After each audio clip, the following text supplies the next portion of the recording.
Okay, it's that time of the show. We call it Around the Movie Block with The Rock. All right, the movie everyone's talking about, The Joker. Yes. Saw it with Rocco today, Yes. and let's get Thank you for that. Rocco's take on The Joker. Yes, the movie I'm doing this week is none other than that. It is directed by Todd Phillips and stars Joaquin Phoenix. It takes place in 1981 Gotham City, and it tells the story of the life of Arthur Fleck, a mentally ill party clown with uncontrollable laughter, who begins to fall apart as he's besieged by crime. As you know, and as Howie touched upon earlier, this is a movie that's gotten a lot of controversy, and I have to say, in terms of like, the first thing I noticed right off the bat is compared to like a lot of Hollywood big studio movies that have come out in recent years, this is definitely the most daring movie that has come out in quite some time, and there's a lot to unpack with this. The thing that really strikes me right off the bat is that it's definitely inspired by a lot of really dark movies from like the 70s, particularly Taxi Driver, and also from the 80s, a movie called The King of Comedy. So it's really heavily inspired by Martin Scorsese movies.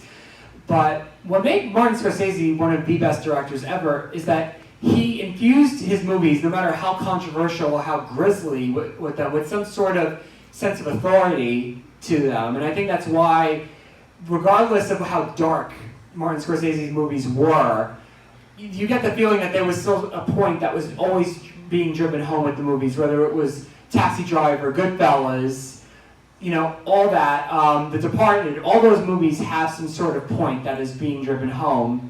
And the thing is, you don't see that with this movie at all. I think the important thing to touch on is particularly the background of the filmmaker of this movie. This movie is directed by Todd Phillips. His background is mostly doing comedies. He's mostly done like these very kind of crude comedies, like Old School and Road Trip. The real peak of his career to this point has been the movie The Hangover and its sequels, but it's mostly The Hangover that's really been like his sole really good movie, because most of the other movies that to date have not been that great. The last movie he did was a movie called War Dogs, which tells the story of these two young guys that sell arms to kind of recklessly to foreign countries for their own personal gain. So with that kind of background in mind, it's kind of not surprising that you have this kind of very irreverent kind of atmosphere where you have this kind of dark milieu going on, you know, constantly. And Howie and I think we both agree that the movie has a very dark tone constantly, that it reaches to a point where you don't feel like, you feel like you're kind of a little, it's kind of dull for the most of the movie. You feel like the tone is so grim over and over again that you don't feel like you have a real sense of identification either with the character or with the story. And I mean, as much as be said, these kind of movies, they have a long history. They go back to like the early 1930s when these kind of movies were first being made. You know, maybe not coincidentally enough, by the same studio that did this movie, Warner Brothers. They did movies of this nature with Little Caesar and Public Enemy, and also with a movie that they didn't do, which is called the original Scarface movie, produced by Howard Hawks. So this kind of movies had a long history, but what makes this movie kind of different from these movies of the past is that even the entertainment value of this movie is not really up to snuff. You know, like I said, there's long stretches of the movie that are very, very tedious, and you know, when you have a director that has no experience for, you know, really an idea of what makes these kind of movies work, is the fact that they have to have some sort of point. You know, these movies, you know, compared to this movie what is this movie? You think about it. The movie is based on a popular comic book villain whose origins go back to the early 1940s. You know, and these are types of literature that have always been perceived and debated about is, you know, whether or not they're trash or, you know, something of substance.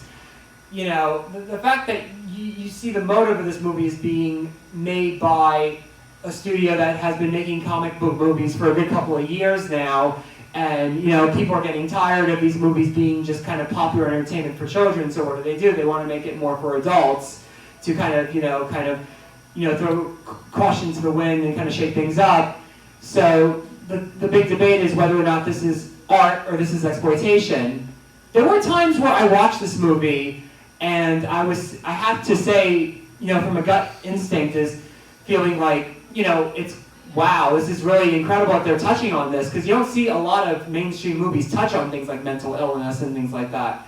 But the real difference is when you see the bad stuff start to happen with this movie, and then you see it, end up serving the nature of the fact that this is originated in a comic book, in a story that has, a type of format that has always had a share of controversy in regards to whether or not this is, violence and exploitation, or whether it's something that's really speaking to something, grander and more socially conscious. So, like, there were moments where I was thinking, like, this could have some kind of redeeming value, but ultimately, at the end of the day, this is meant to serve as some sort of base kind of entertainment.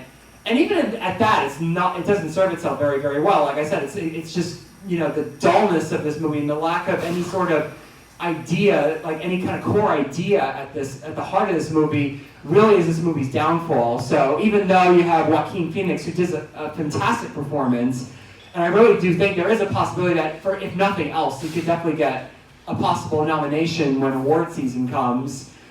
The rest of the movie as a whole, it's very questionable whether or not this is something that has any kind of social redeeming value, or whether or not it's anything more than just kind of exploitative. And it really shows like that Martin Scorsese is truly one of a kind, and he really sets us apart from a lot of the type of people that were making movies of this nature. So I feel like overall, this is, it really is highly questionable whether or not this will really be redeemed any bit as any kind of socially conscious work, or whether or not it's just, exploitation meant to entertain. But I feel like even so, it's not really very, very good entertainment by the nature of the fact that it's just dull. So before I give my final grade, is there anything you wish to add, Howie, on a personal level? Yeah, I just, I as I was watching it, honestly, in the first hour and a half, I was a little put to sleep. Yeah, I thought it was very slow moving, like you mentioned, very dull. And one thing that struck me is that, the movie is called The Joker, and there's very little part of the movie where he's actually in the Joker character. Yeah. And, that kind of struck me as well. I mean, like, I remember, back to, when you had Jack Nicholson and Heath Ledger play the Joker, it was like, you'd be in that Joker character, but this movie, he was hardly ever in the Joker character, and it was also odd that Robert De Niro would be such a, I'm a big Robert De Niro fan, but it was weird to see him take such a small supporting role in a movie. Usually he's a lead role. Yeah.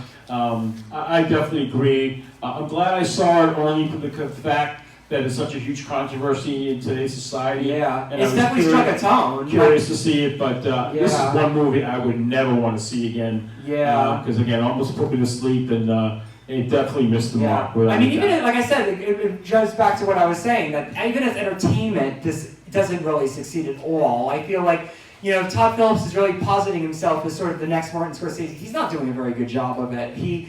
Like I said, Martin Scorsese is a unique voice in cinema. He was one of those people that made these types of movies that were often derided, and they're still derided to this day. I mean, they've been derided since like the 30s when they were first made.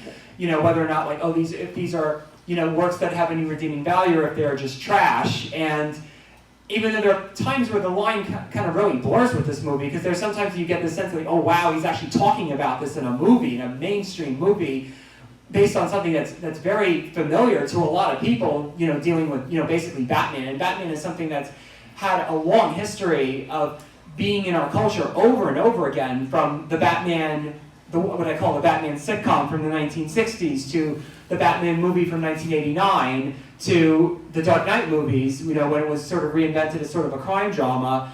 Because Batman over and over again has been able to be reinvented, to fit the kind of modern dialogue of our, of our times in America now. But I feel like even on that level, it really fails to be that. I think if you look at this compared to, the other Batman movies of the past, I would say those other Batman movies are better. I think it's just movies as entertainment, they're better. I feel like, if you're gonna make a movie like this, I mean, there were times where I felt like this could have had some potential, but I feel like when you have a movie that's kind of ineptly made by someone who clearly does not really see movies as anything more, it's just kind of like this kind of crass entertainment, it really, really fails. You really have to approach a movie like this with a great sense of care, and then you have a guy whose background is mainly these kind of really crude and irreverent comedies. It largely fails with that. So even if you have Joaquin Phoenix do a great job with this movie, that's really all that's good about it, honestly, in my opinion. So overall, I feel like I give The Joker, basically 2 out of 5 stars. Okay, Rocco, I think you nailed it with that Yes. excellent commentary on the Joker. Yes. And let's pray that there's no Yes, there's shooting. no repercussions of any kind. I hope Absolutely, not. but Rocco definitely nailed it. Thank you.